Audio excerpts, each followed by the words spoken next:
नमस्कार मित्रांनो, आज आपण महाराष्ट्राच्या गौरवशाली परंपरेचा आणि श्रद्धेचा एक अविभाज्य भाग असलेल्या अष्टविनायक मंदिराबद्दल जाणून घेणार आहोत। महाराष्ट्राच्या कानाकोपऱ्यात वसलेल्या या 8 स्वयंभू गणपती मंदिरांचा प्रवास, त्यांची कथा आणि महत्त्व आज आपण पाहणार आहोत। अष्टविनायक म्हणजे काय?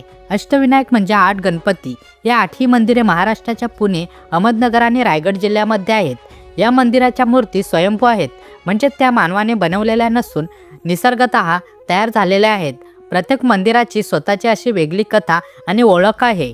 अष्टविनायक यात्रा एका विशिष्ट क्रमाने केली जाते, ज्यामुळे या प्रवासाला एक आध्यात्मिक महत्त्व प्राप्त होते। चला तर मग या 8 गणपती मंदिरांचा क्रमबद्ध प्रवास करूया।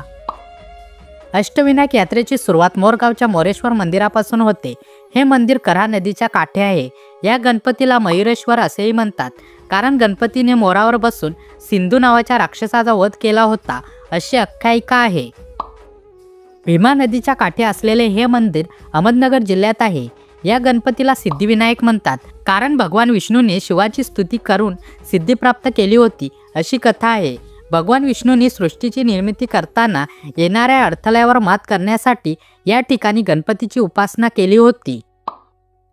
हे मंदिर रायगड जिल्ह्यातील पाली गावात आहे। बल्लाल नावाच्या एका लहान मुलाची भक्ती पाहून गणपती त्याच्यावर प्रसन्न झाले आणि त्यांनी त्याला या नावाने ओळखले जाऊ लागले। हे एकमेव असे मंदिर आहे जिथे गणपतीचे नाव त्याच्या भक्ताच्या नावावरून ठेवले आहे। बल्लाल नावाच्या मुलाला त्याच्या वडिलांनी मारहाण करून जंगलात सोडून दिले होते, तेव्हा गणपतीने त्याला दर्शन दिले आणि त्याला संकटामधून बाहेर काढले। रायगड जिल्ह्यातील कर्जत तालुक्यात हे मंदिर आहे। या गणपतीला भक्तांना वरदान देणारे मानले जाते। या मंदिरात एक नंदादीप असून तो कधी विझत नाही, असे म्हणतात। एका जुन्या काळात एका भक्ताने गणपतीची पूजा करून वरदान मागितले होते, तेव्हा गणपतीने त्याला वरदविनायक म्हणून आशीर्वाद दिला।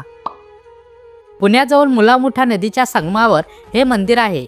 या गणपतीला चिंतामणी म्हणतात, कारण भक्तांच्या सर्व चिंता दूर करणारा अशी त्याची ख्याती आहे। कपिल मुनींकडून चिंतामणी रत्न परत मिळवण्यासाठी गणपतीने त्यांना मदत केली होती। हे मंदिर जुन्नर तालुक्यात एका डोंगरावर आहे। ही मूर्ती गुहेत कोरली आहे। या गणपतीला पार्वती म्हणजेच गिरिजा मातेचा आत्मज म्हणजेच पुत्र मानले जाते। पार्वतीने पुत्र प्राप्तीसाठी येथे तपस्या केली होती, म्हणून या गणपतीला गिरिजात्मज म्हणतात। कुकडी नदीच्या काठी वसलेले हे मंदिर विघ्न दूर करणारा गणपती म्हणून प्रसिद्ध आहे।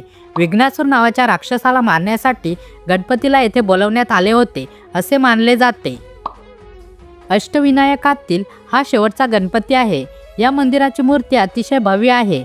या गणपतीला भक्तांच्या सर्व इच्छा पूर्ण करणारा मानले जाते। त्रिपुरासूर नावाच्या राक्षसाचा वध करण्यापूर्वी भगवान शंकराने या ठिकाणी गणपतीची पूजा केली होती। तर मित्रांनो, ही होती महाराष्ट्रातील अष्टविनायक गणपती मंदिरांची माहिती। ही मंदिरे केवळ धार्मिक स्थळेच नाही, तर महाराष्ट्राच्या समृद्ध संस्कृती आणि परंपरा दर्शवणारी ऐतिहासिक वास्तू आहेत। या मंदिरांना भेट देऊन तुम्ही केवळ आध्यात्मिक शांतता अनुभवू शकत नाही, तर महाराष्ट्राच्या निसर्गरम्य भूमीचाही आनंद घेऊ शकता। जर तुम्हाला हा व्हिडिओ आवडला असेल तर लाईक करा, तुमच्या मित्रांसोबत शेअर करा आणि आमच्या चॅनलला सबस्क्राईब करायला विसरू नका। पुन्हा भेटूया नवीन व्हिडिओमध्ये। धन्यवाद।